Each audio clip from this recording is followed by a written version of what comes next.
Oh, okay.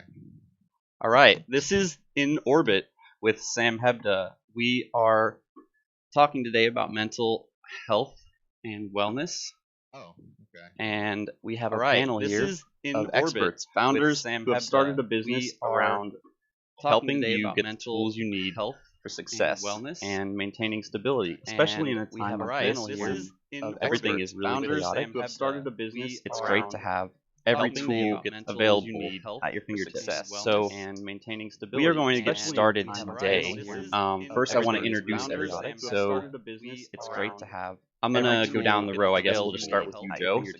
So You want to just tell us briefly who we are you going are to get started and what you do? today. First, I want to introduce everybody. So it's great to have. I'm gonna go down the row. I guess we'll just start with you, Joe. So You want to just tell us briefly who we are you going are to get started and what you do? today. First, I want to introduce everybody. So it's great to have. Awesome. I'm And gonna go Lana? down the row. I guess we'll just start with you, Joe. So you want to just tell us briefly who you are and what you do? First, I want to introduce everybody. So it's great to have. Awesome. I'm And gonna go Lana? down the row. I guess we'll just start with you, Joe. So you want to just tell us briefly who you are and what you do? First, I want to introduce everybody. So it's great to have. Awesome. I'm And gonna go Lana? down the row. I guess we'll just start with you, Joe. So you want to just tell us briefly who you are and what you do? First, I want to introduce everybody. So Awesome. I'm And gonna go Lana? down the row. I guess we'll just start with you, Joe. So you want to just tell us briefly who you are and what you do? First, I want to introduce everybody. So Awesome. I'm And gonna go Lana? down the row. I guess we'll just start with you, Joe. So you want to just tell us briefly who you are and what you do? Awesome. And Lana? Awesome, Jeremy.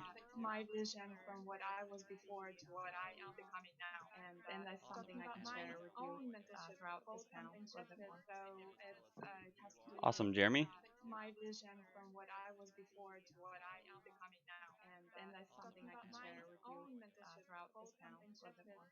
Awesome, Jeremy. Awesome, Jeremy. Yeah, just move it away from your mic a little bit. Oh, so much better. Maybe a little bit more. A little Awesome, bit Jeremy. further. Is mine good? I am. Yeah, just move it away Yeah, from your make mic sure a you little mute bit. yourself when you're not talking, you guys. Sorry about the echo. Oh, so much better. Maybe a little All bit right. more. So, Yeah, awesome, go Jeremy. ahead, Jeremy. Is mine good? I am. Yeah, just move it away Yeah, from your make sure mic you a mute little bit. yourself when you're not talking, you guys. Sorry about the echo. Oh, so much better. Maybe a little All bit right. more. So, Yeah, awesome, go Jeremy. ahead, Jeremy. Is mine good? I am. Yeah, make sure you mute yourself when you're not talking, you guys. Sorry about the echo. Oh, so much better. Maybe a little All bit right. more. So, Yeah, awesome, Jeremy. go ahead, Jeremy. Is mine good? I am. Yeah, make sure you mute yourself when you're not talking, you guys. Sorry about the echo. Oh, so much better. Maybe a little All bit right. more. So, Yeah, awesome, go Jeremy. ahead, Jeremy. Is mine good? I am. Yeah, make sure you mute yourself when you're not talking, you guys. Sorry about the echo. All right. So, awesome, Jeremy.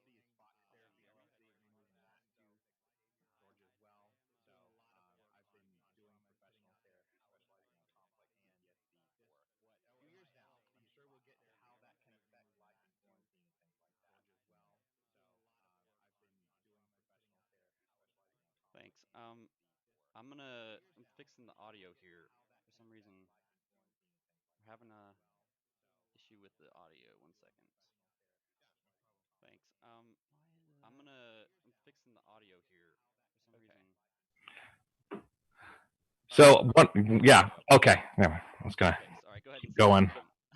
sorry. Oh no! Say what again? Go ahead and just tell them what you do.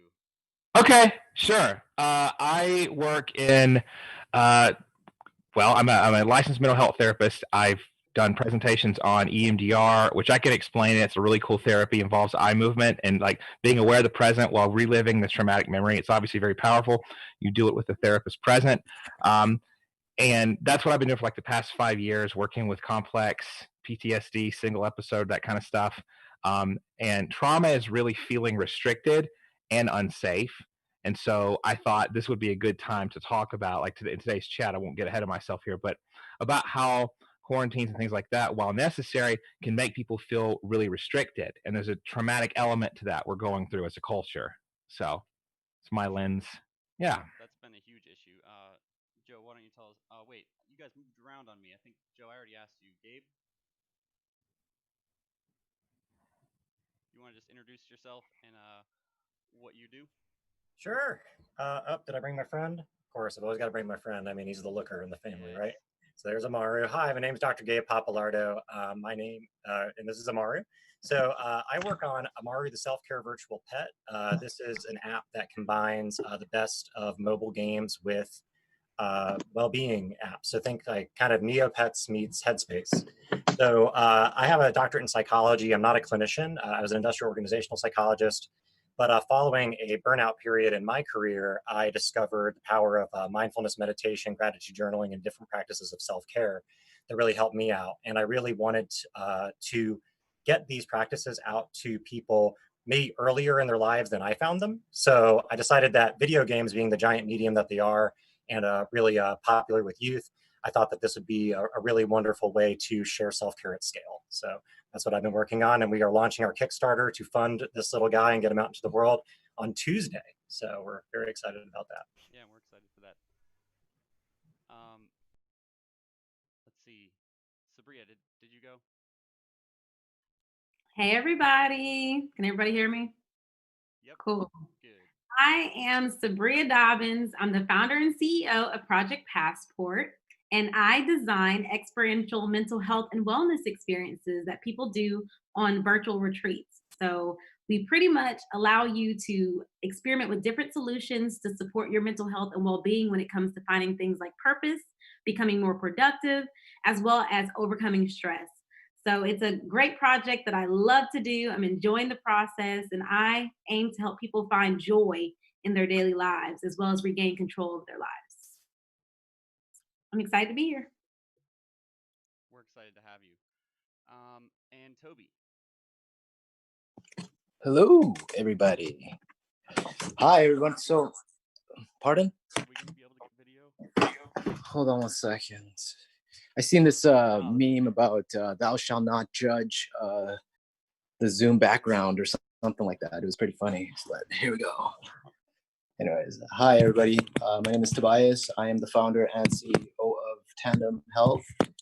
We are working on building a app that is designed to Uberize mental health therapy and provide treatment tracking for patients. So yeah, my journey began about 3 years ago when I tried to commit suicide.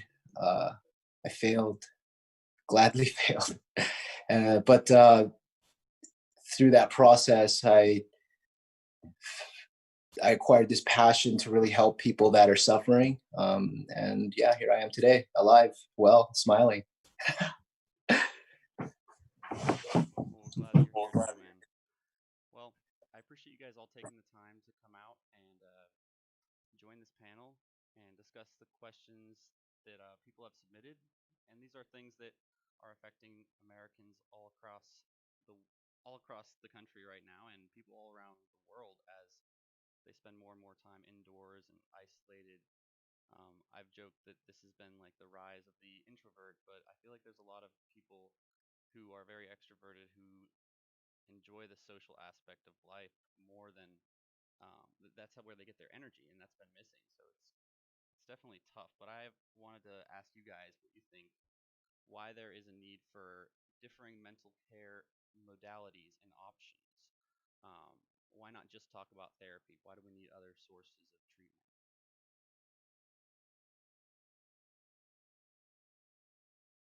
You just want us to jump in there, Sam? Sabria had her hand up. I think. You want to go ahead? Yeah. You So guys can all answer. yeah, so this is a big thing that I'm always talking about to people because everyone always thinks that mental health is just talk therapy or they think it's just one thing. And I think that if we could see mental health and wellness as a holistic process from all the way down to what you're eating, all the way up to, maybe a little bit of the talk therapy part, of course, but then also looking into finding your purpose. People think that that's not mental health, but they think that's like self personal development, but that's all mental health. Many times people who get to that place of darkness and feeling alone are feeling that because they don't feel like they have a sense of purpose and a place in the world. So I'm really big about working with other companies and partnering and connecting people with the other modalities outside of the virtual retreats that I offer, because I want them to know that, hey, you can talk to a health coach also, but then you can also work with a nutritionist to prepare healthy meals that keep you energized during the day. But you can also, work with a life coach to figure out what you're going to do for actionable steps towards your goals. And so that's kind of where I am, and whatnot in the process of why I believe that we should kind of look at mental health in that way, multiple modalities. Yeah, I think that's absolutely essential. I mean, I think therapists could do a better job also. There's so many different specialties. So some people specialize in play therapy with kids. It's not my thing as much. Some people do couples therapy, family therapy, whatever, systems modalities. For me, I specialize in PTSD and helping people overcome flashbacks, reintegrating that traumatic stuff into the past where it belongs. And I do a little bit of life coaching kind of approach too. And I think that therapists have kind of dropped, I can say that as one, kind of dropped the ball just a little bit. I mean, often what we think of as severe pathology, and that is so important, right? So schizophrenia, the unmedicated disorders, things like that are definitely what community mental health is there for. And I've spent some awesome time working in that. Wouldn't trade that for the world, because it's a trial by fire. You learn how to help people. But also for those people who are somewhat functioning in that mid to high range, what can it offer them, right? It's like using those scientific approaches. If you can help people in the throes of something serious, you can do it for anything. And so we'd be surprised if we really knew how many people had trauma. If we expand that definition to anything that holds you back and makes you feel kind of embarrassed or jerks a little bit when you think about it, when you have that response, it's usually trauma. Doesn't mean that you have to protect yourself with saran wrap or bubble wrap in life, but it means there's so many things like EMDR that can deprogram that. And somatic approaches, like what Joseph's going to tell us about, because that's my real big thing that I integrate with EMDR. I'm like, notice where you feel it in your body while you're moving your eyes and deprogramming it. That's going to be the quick ticket to get it down lower. So I love that we're taking the taboo out of this, because if you have any sort of phobic responses or anything that holds you back in any way, therapy, life coaching, real estate, anything like that can really go far. Yeah, I agree. Well, what kind of habits of self-care do you guys recommend right now? Gabe was trying to talk real quick. Yeah, Gabe, go ahead. Sure. So yeah, I can piggyback a bit off what was said and also take in the direction of self-care practice. What we're learning a lot as psychology has evolved is that the part of our brain that's related to talking and language is actually the youngest part of our brain. We have all of our hindbrain structures that are very much where our emotion centers are, where a lot of our decision making takes place, even before we actually put our things into words, right? And so things like somatic experiences or mindfulness meditation that I'm a big advocate of is really about doing, those body scans and really actually creating the connections between the front part of your brain that is the language center that might make talk therapy effective, and actually getting to that stuff underneath, like really in the hindbrain. So that's what I'd say about talk therapy versus not talk therapy specifically. But as far as self-care, I think Sabria hit the nail on the head that we are a mind body. Our body is every bit as touched into this. I'm sure when we get into somatics, we'll talk about this as well. So, if you do just the thought work, but you're not thinking about your nutrition, you're not thinking about moving your body, you're not thinking about your breath, the deep, deep importance of breath.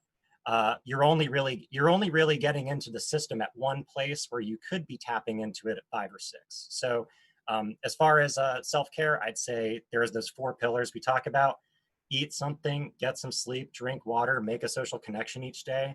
I'm a big fan of gratitude journaling. That just helps to warm up the parts of your brain, especially for people with depression like myself. Helps just to broaden and build and make those connections so that gratitude is more in your forefront.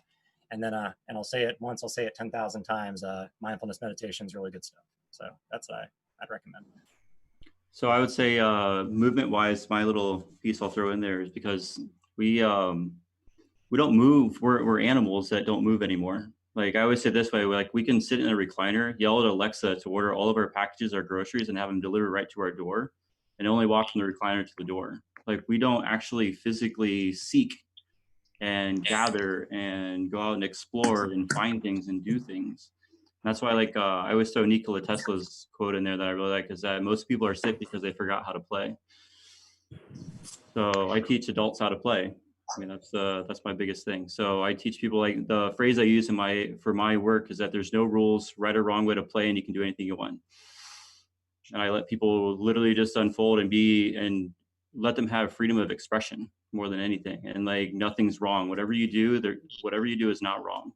Yeah. You got to be you again. May I jump in here a little bit? I wanted to compliment Sabria and also Jeremy for mentioning first self-development as part of mental health, and then also touching on phobias, and Joseph speaking about the approval. I think that those three are key elements to mental health and well-being. So here's basically, just a moment, my kid is here. Sweetheart, can you please just, oh no, she went to use my bathroom. That's so funny. So anyway, I was talking about the aspects of building up the value. So building up value is part of self-development, and why shouldn't it be considered a part of mental health care? And here's how value affects.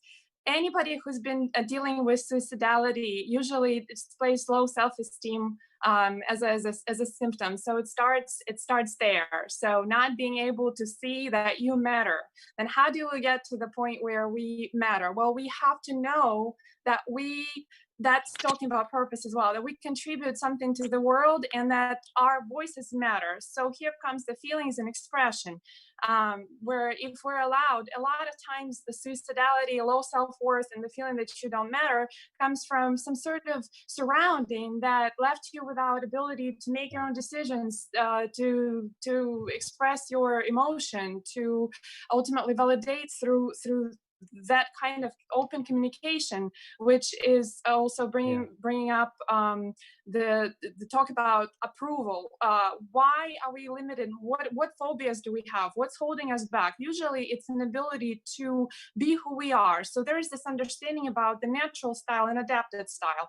I put a lot of importance on the internal world, which is our self-development, and also the external, the surrounding. I think we need to watch for that and try to connect with those people that recognize us, approve us, but not the kind of false approval that you get from the likes. I mean, there's a hype about it, there's dopamine that's involved, but we're talking about the building of authentic relationships between people. How do we do that? That's my next step in my personal journey, and this is why I personally write. I find purpose in that, and I'm looking for ways to resolve these problems, because I've also gone through suicidality. I've gone through feeling like I'm nothing, like I'm spam, like I don't matter, like whatever I say doesn't count for anything.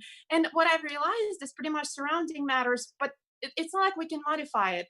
I mean, all the marketing that's targeted at us, all of the work environment, just the basic communication void of any substance. It's like you talk and it's just blah blah blah blah blah blah, talk, and nobody gets anything really. So I personally think that all these things that we're bringing up, and that's part of what we're doing, we're building authentic relationships, and so that's kind of where I am with the artistic expression. So that is going to be something maybe to bring up later in this beautiful panel. So thank you.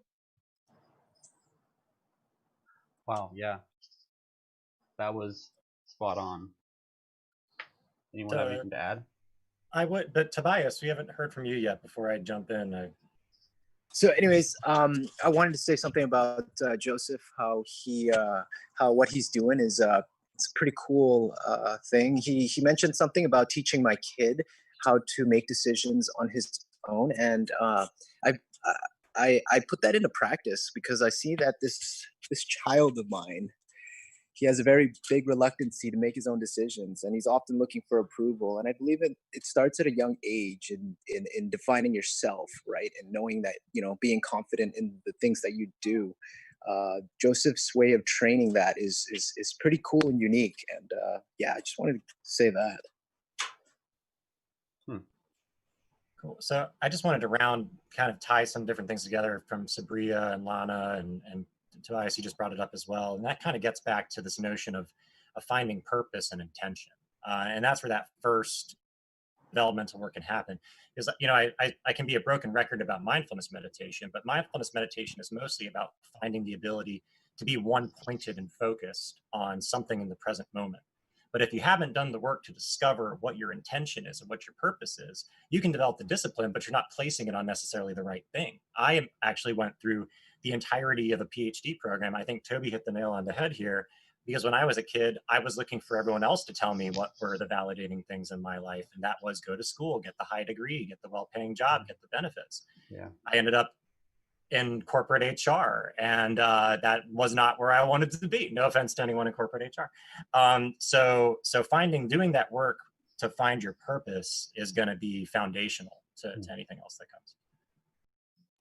Yeah, finding your One thing I purpose. really liked about the purpose thing that I heard, and I'd seen it in a couple of quotes, and it's one of the quotes I like the most, is like, you know, plant a tree with no intentions of ever sitting under its shade. So like purpose to me is like doing something not for me and not for you, but for everybody that's coming that's not even born yet. So doing something for the future of our planet, that the people that aren't even here yet. So it gives you something to work towards to leave here after you're gone. That to me, that's my purpose.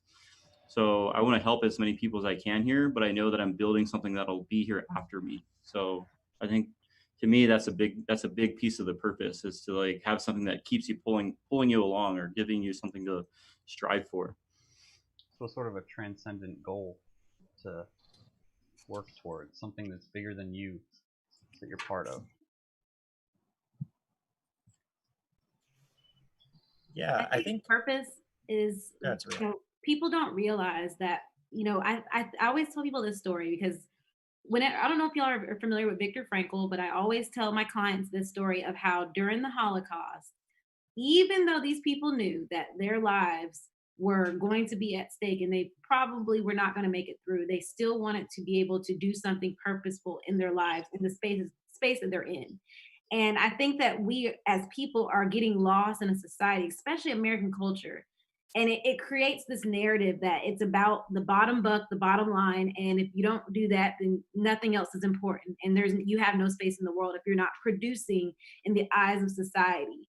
And I think that dichotomy right now that people are experiencing, whether they're trying to be that productive human being that we're all supposed to be versus the purposeful, meaningful being that we crave to be, is kind of constantly challenged. Like we're constantly in this place where we're like, do we do more in our purpose? Do we do more in the work? But I really honestly believe that everybody I work with can marry the two together. You really can. It's just knowing that there is going to be something to be sacrificed, whether it's money or time. There's always something that's going to be sacrificed in the equation in some shape or form. And if you can accept what the price will have to be to be able to live in your meaningful and wholeheartedly, then you can do that. Mm-hmm. But if you are not willing to take what it comes with, then I mean, at that point, you'll always be stuck in that dichotomy. I want to add to something that Sabria said. It's like, finding purpose is like what we should all attain. But I think one of the biggest problems with us trying to find purpose is that a lot of the times we lose sight of what we're trying to do, and then we don't have self-control. And so then we fall off the track and we don't complete what we're trying to do, and it just gets harder. And I feel like self-control in that whole journey is a very big part of it. Like, for example, for me, one of the things that I want to be able to do is to stop smoking, but it's tough, right? For me, I've been smoking since I was 14, and it's been nonstop. And then I went from vaping to cigarettes, and I could feel that self-control isn't a strong thing. And then whenever it comes to following through with like things that I want to do in life, it's there too, right? Like that lack of self-control is stopping me. And I feel like when it comes to purpose, that is a big thing, that a big obstacle that a lot of people have to overcome, especially when it comes to their mental health too. I ask people that question then: is it more painful for you to stop what you're doing than it is to go for the change that you want? And then also looking at the pleasure side of things, is it more pleasurable to stop what you're doing, or is it more pleasurable? And so when you look at both of those relationships and kind of look at the inverseness of them and see, like, is it going to feel more painful to stop, or is it more painful to stay doing it? that is when, you know, you kind of start to have those breakthroughs. So I would love to work with you, Toby. We can make it happen. That's tough, man. If you asked me that question, I don't know what I would say. I'd be like, depends what it is. If you asked me about video games, I'd be like, I think Sam can relate. Yeah. Video games is a little tough to put down. But Oh, yeah, I it's agree definitely with you, one of the tougher ones to give up. You can justify playing video games for just a little bit, man. Oh, well, it's gamification, right? Yeah. That's a big wave now in mental health, and at least in savvy therapists who can kind of take and look at what makes games appealing, especially now. We're not talking about Donkey Kong, although, I mean, that's fine. But we're usually talking about the most addictive games, the kinds where everything you do in each little step along the way contributes to either loot or something, and there's a tangible reward for the smallest of actions. Yes. How many times in life do we not have that?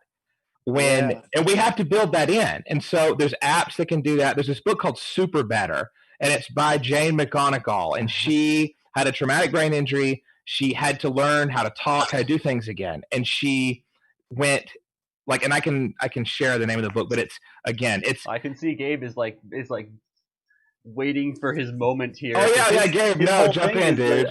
His thing, I know it's gamification. Yeah, absolutely. Yeah.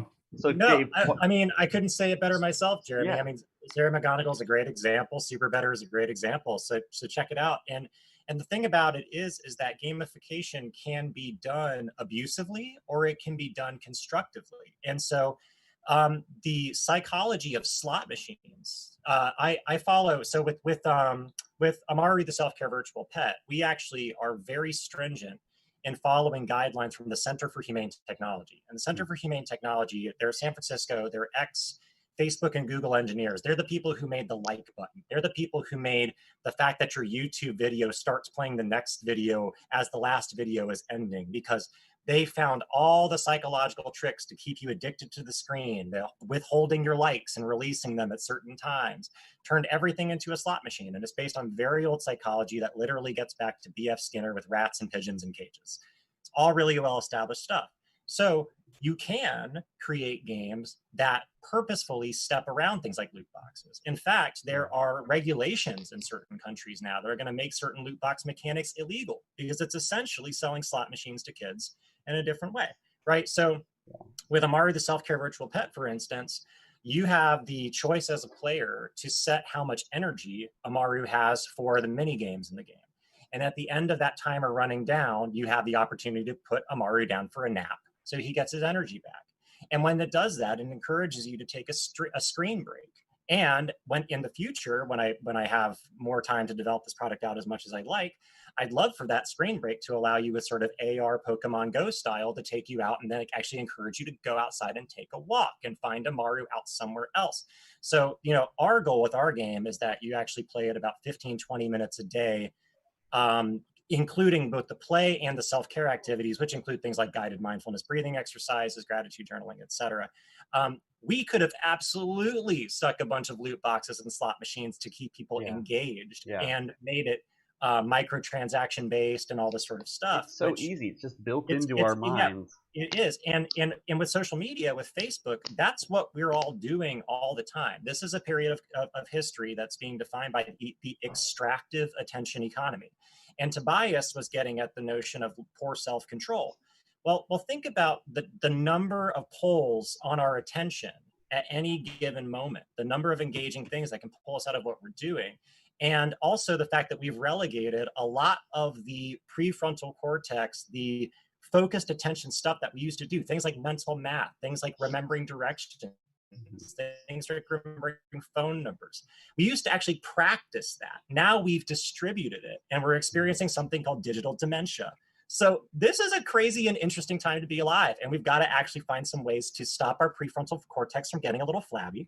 And so I think that we can come up with both in-person, somatic, technological type solutions to help solve some of these unfortunate side effects of being a more technological species. And a lot of that ties in with discipline in the form of habits, right? So absolutely, discipline over time is habits that you form. So I want to add something to all this, because it was funny that you guys went down that path, because I was literally going to ask the question about our dopamine like smorgasbord that we live in and how that affects everything, and you guys went that way anyway, so that was awesome.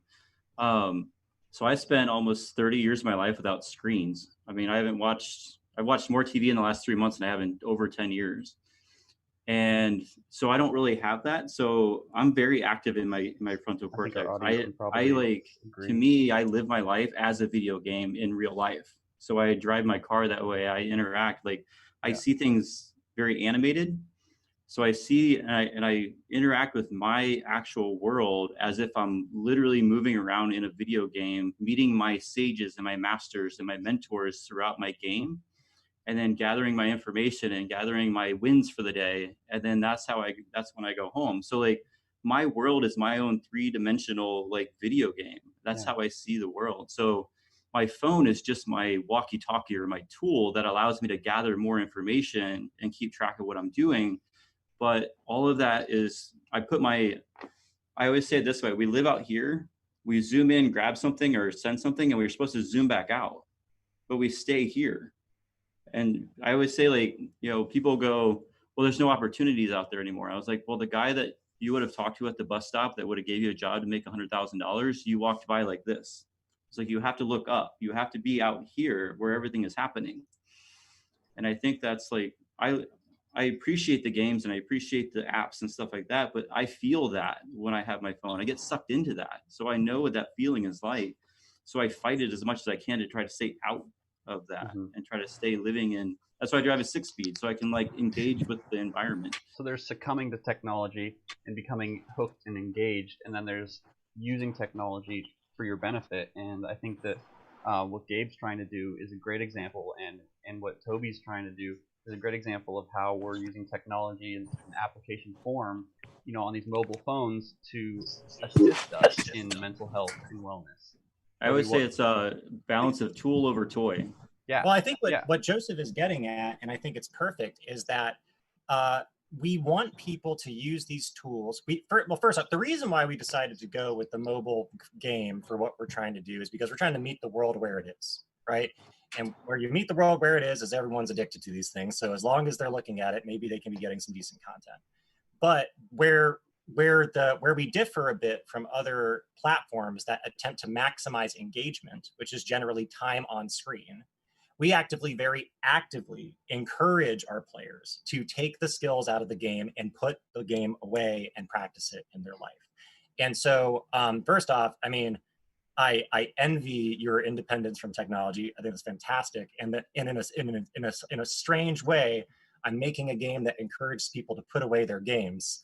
But you've gotta meet people where they are, and right now where they are is they're on screen. Yeah, but the tools the game teaches allow you to break away from that screen and maintain your sanity. Because I feel like when I step away from my phone, sometimes I get like this panic attack, like, oh no, where's my phone? I need to be in contact with everybody. But what I like about Amaru is when I'm practicing the breathing techniques or the meditation, and you're walking through it. These are things that then I'll be doing in bed, like laying there, practicing those same things. And that's a perfect example. And like Toby's idea as well is like to connect people with the help that they need. Because you have these mobile computers that are supercomputers. I mean, more technology in like one of those chips than they sent people to the moon on. That's crazy. Yeah, I think people are also, you know, I noticed that the triggers are so, you know, we're starting to have more triggers than, I mean, I even talked to some friends and I'm noticing that I'm a lot more irritable and mood swingy than I've ever been before. And I mean, I freaking chopped my hair off with fabric scissors this past weekend. Like, I like clearly, you know, you're at the end of the rope when. Like, I think M1 old. Like, I seriously chopped my hair off this past weekend, and I've never done that my entire life. I did too. Okay, I did too. We're all rocking haircuts this week. I chopped mine off. I'm in the bathroom. My wife comes in. She's like, "What did you do?" I just went at it with scissors. I was just like, "Nope, it's coming off." I've decided I'm doing the pandemic hair, so I'm going non-lethal self-harm until it's over. So I'll see what it looks like at the end. Yeah. But I really think that these triggers, you know, are coming a lot from social media too. I even talked about them. You know, I talked about how my triggers are the fact that I'm seeing people on vacations, and like I'm not able to go on a vacation because I want to be able to see my family. I want to be able to be around my grandparents, and I know if I take a vacation, I can't. And so it's just this complex time that we're in right now, where the screens are triggering in that account. Like the fact that I scroll on Facebook for a few seconds can ruin my day for the next 2 hours, which makes no sense. But and I noticed that I'm having to use Facebook more as a business owner because of the fact that everything is virtual. So I can't even go to networking events or do word of mouth events as much as I would out in the real world, because now I'm being forced to stare at social media every day. So in the event that you are forced to be on the screens, okay, let me rephrase that. In the case where you have to be on your computer, on your phone, for work, for your profession, for school, what are techniques and methods that you guys find practically helpful in avoiding that feeling of just, what do you That's call a it? The tough social one. media blues. I'm going to call it Well, that. Like, I start by tough looking at one. the Center for Humane Technology. They actually work on this, and I have to hand it to Google. If you've done some of the more recent updates to your Android system, you'll notice they have a whole suite now of digital well-being features that they're Really? putting. They put it, yeah. So right now on my phone, I'm I running have a the Focus. Pixel.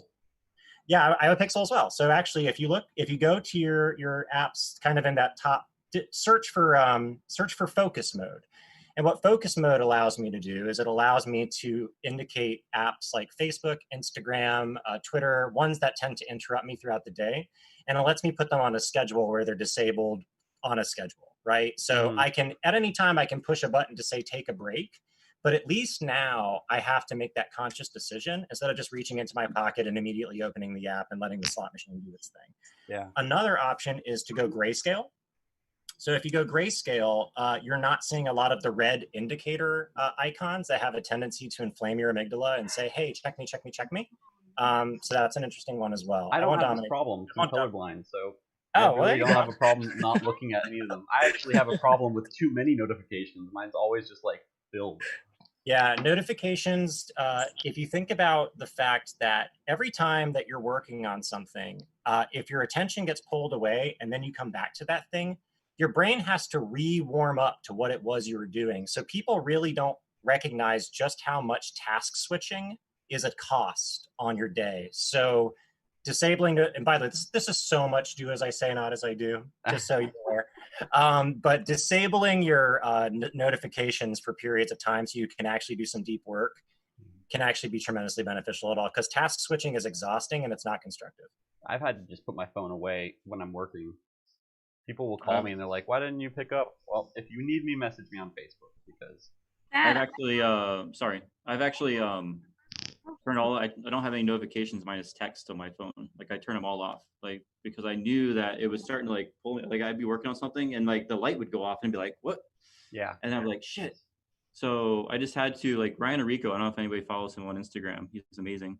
But he always talks about, he goes, how many of you have actually picked up a pen and started writing for 20 full minutes without stopping or looking at your phone and just wrote, right? Because everybody's like, I don't know what to say. I don't know what to say. He goes, when was the last time you just did something for 20 minutes without actually doing anything else? And I always really like that, because like we are so like task switching from like minute to minute, and we're like, why can't I get anything done? I'm like, because you haven't focused on anything. Yeah. I wanted to basically note something that was said about avoidance versus I guess I would put it in the fight or flight kind of classification. So in terms of how to cope with distractors or with those kinds of things that totally flood us and kind of break our informational filters, you kind of do have two ways. And I think it might probably depend on what the kind of person you are as to how you're coping with it. For example, I did too. I mean, I still don't watch TV. I don't like it. I feel like it's too intrusive on me. So I avoid watching TV, but I don't mind going into the news and selectively read what I need. I don't feel like I'm attacked that much. In terms of using it as a habit, or sort of like put it as a willpower, putting away the phone for days, or not using a certain app or something like that. In terms of willpower, I guess it's up to each and everyone. I found for myself that avoidance does not actually help me. I found it for myself that knowing how to properly use, which is more like what Gabriel would probably kind of what he was talking about, like using those things that harm you, but mastering them to the point where you can use them for the benefit. That's kind of my mentality also. So that's what I would typically recommend instead of avoidance.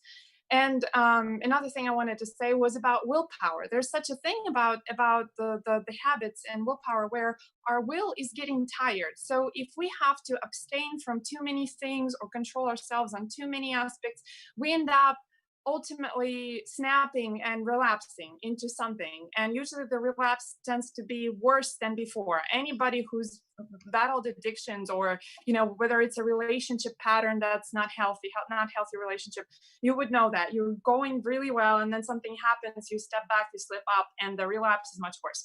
So in that term, one of the things I wanted to touch on is the surrounding. I feel like the most beneficial thing for mental health and well-being is to learn your surrounding, analyze it, and filter it. So if our adapted style is what we have to be in 100%, our will is going to get tired and we will relapse more. So to see and to examine the people who you're with, whether you're able to be who you are with them, will tremendously reduce on the amount of time that you need to spend in the adapted environment. This is why I think that self-development and self-research is so important. You know, running the battery of psychological tests to know who you are on Myers-Briggs, what kind of response you have, you're avoidant or you're you know, more like the attacking type. What are you, type A, type B? Who are you on the DISC model? And those sorts of things, and try to find your life path and be proactive and purposeful on modifying your environment, including like your work, your hobbies, pretty much your lifestyle, based on the fact that you don't need to adapt so much. This way, when you really need to exercise willpower on things like quitting smoking or fixing up your relationship or keeping your emotional control in high stress situations, it will just come easier. That's kind of what I wanted to share. Thank you.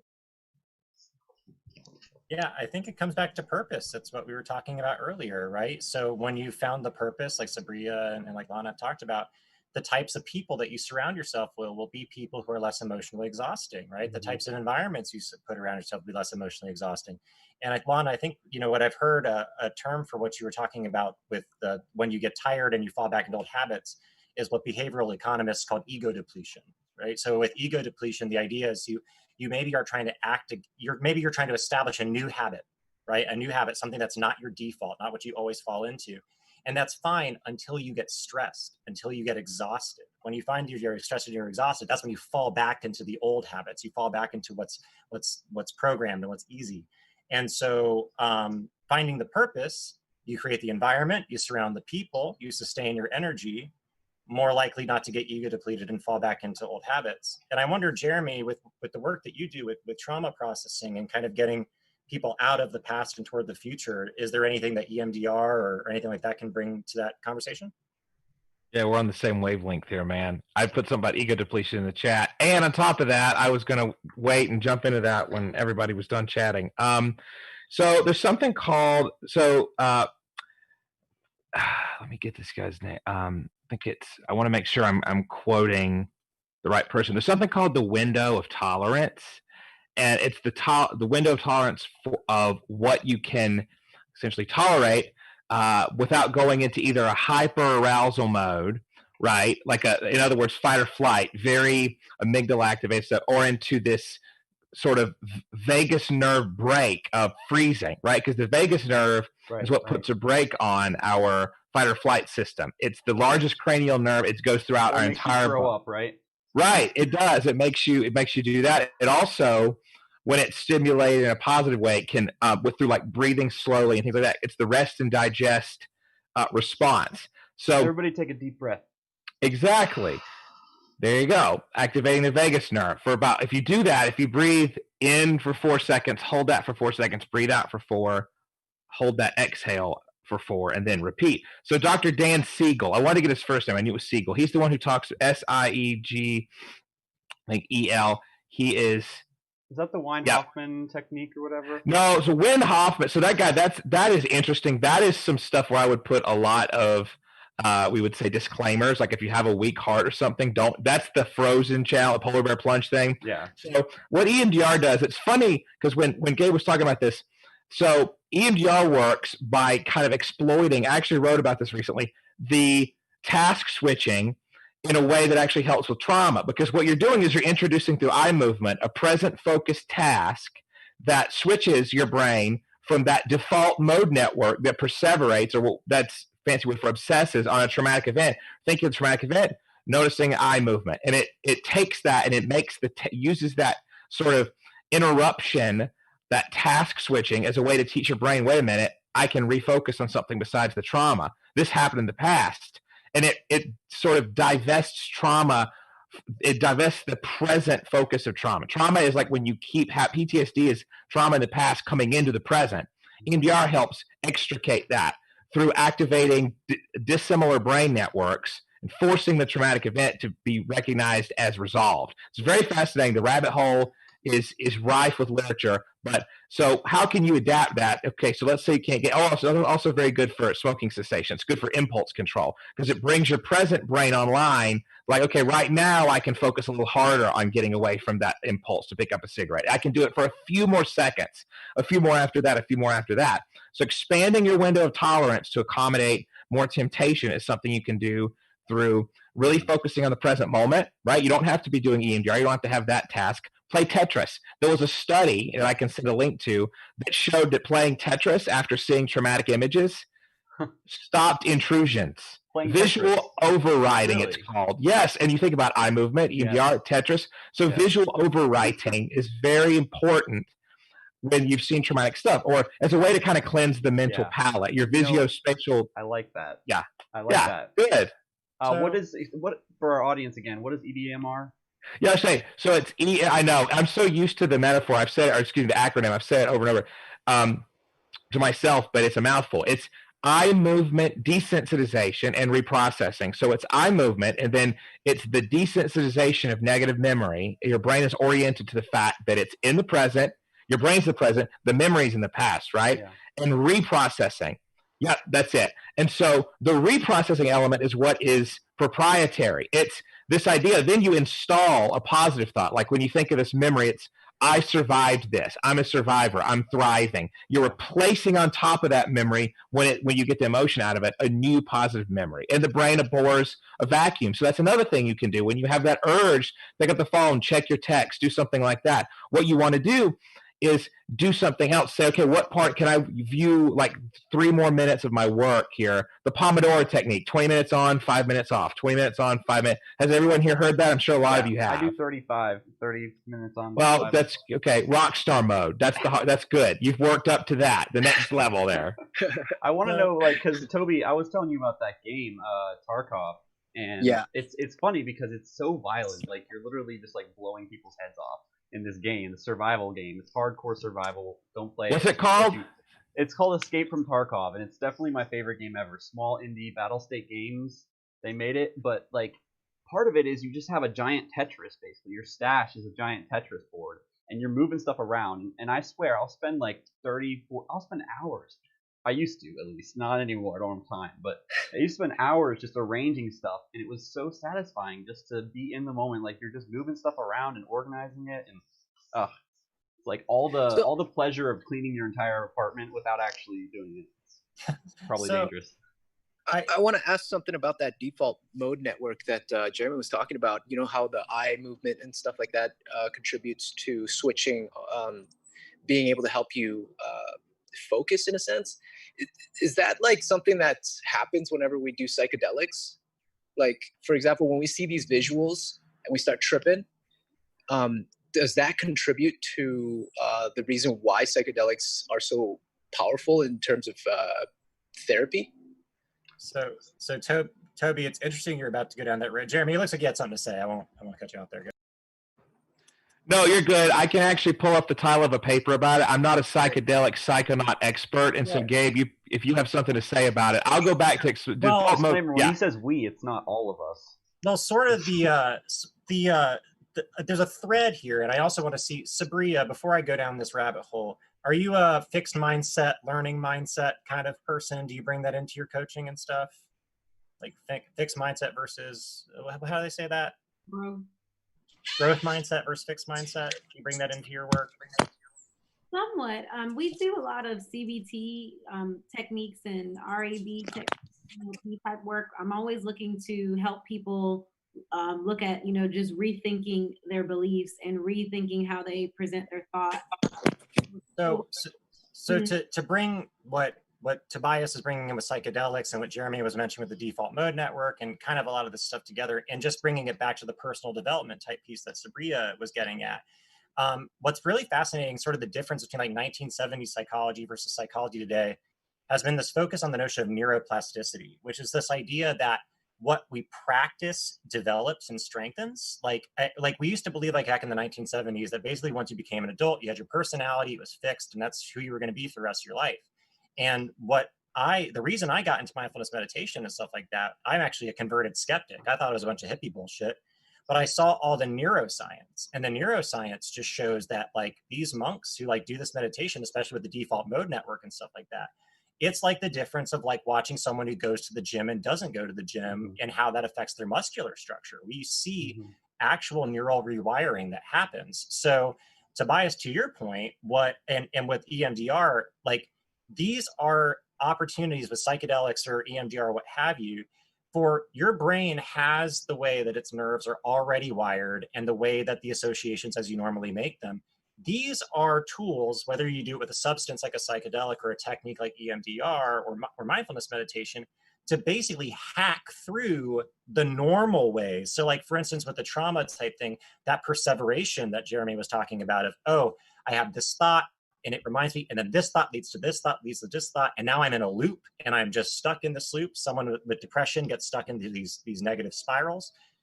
These techniques cut through that and introduce new pathways into new areas. And with repeated practice, you can strengthen those and make those more of your normal MO, as opposed to your default, or as the new pattern becomes the normal rather than the old pattern. But it takes time and it takes practice. And that's why I made an adorable virtual pet game to scaffold the practice, because it takes practice. You have to sustain the practice to do it over to make it stick.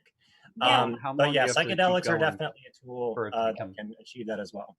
One small activity that I do with people, it's a simple version to demonstrate exactly what you said, Gabriel, is we do an activity called cut the rope. So people literally get string on the webcam on our virtual retreats, and they actually talk about something negative they think of themselves, or sorry, they think of it. I have one side that connects to their brain, so they think of it as their brain, and the other side is the negative thought within their brain. So I just tell them to hold it up to their heads, really imagine and see that process. And we literally cut the rope and retie that rope to a actual positive thought in replacement of that negative thought, to help them understand that they have the ability, we have the control over our minds so much more than we think. We oftentimes don't realize that.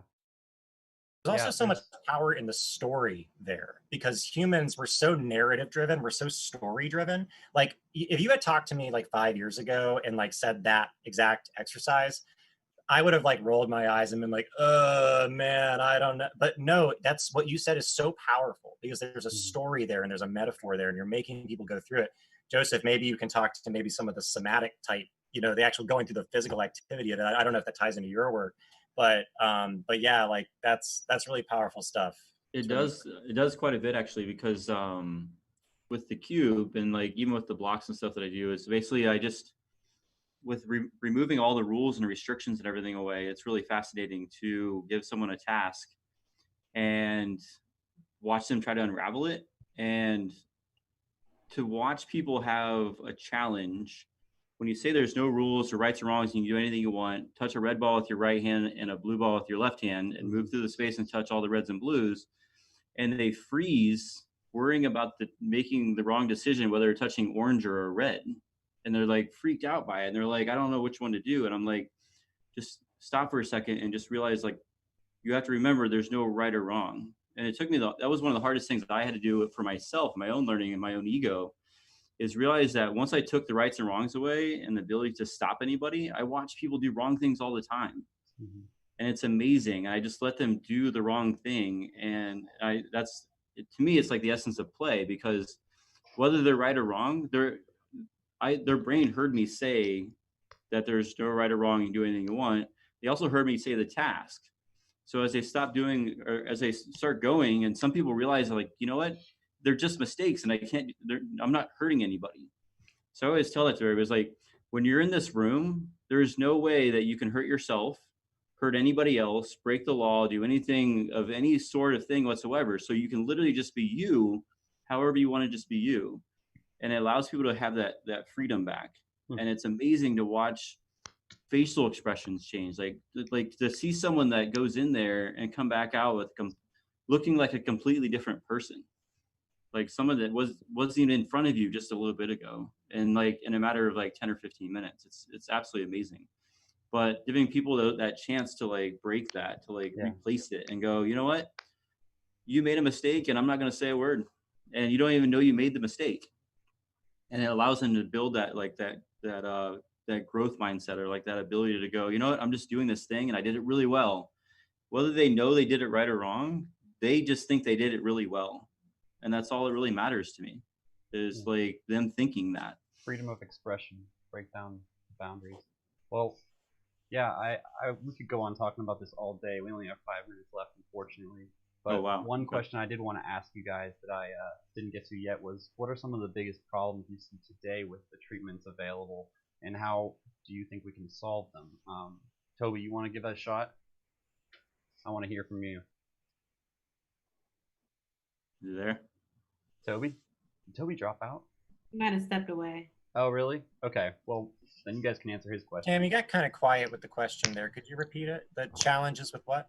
Yeah, what are the biggest problems with the current treatment plans available today, like for mental health issues? Straight up, the treatment plans are all reactive, and we do a bunch of reactive medicine. No one's into proactive preventative medicine.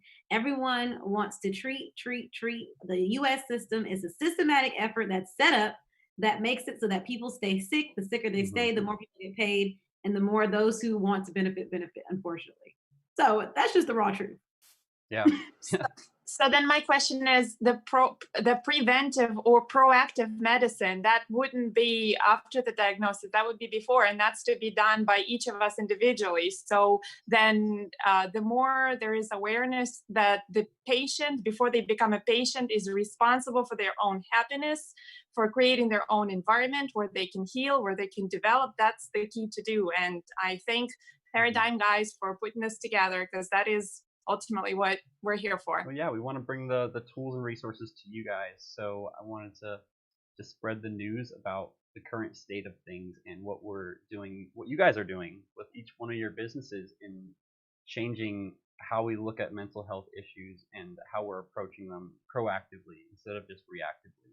So I think that was great. And I just want to thank the chat for participating, for Max and all the comments, and Alice she said she was talking about how she only has Facebook for stuff like this and for her business. So it's hard when you have to be on Facebook for business. I agree with that, because I'm on it all the time, and it definitely gets overwhelming. But I just encourage you to get up, step away, and breathe, because life goes on. I've actually used Facebook to actually, like Gary Vee said this one time, and I realized that's what I've been doing for a long time, is that because when everybody else is watching the Grammys, I'm watching Twitter watch the Grammys.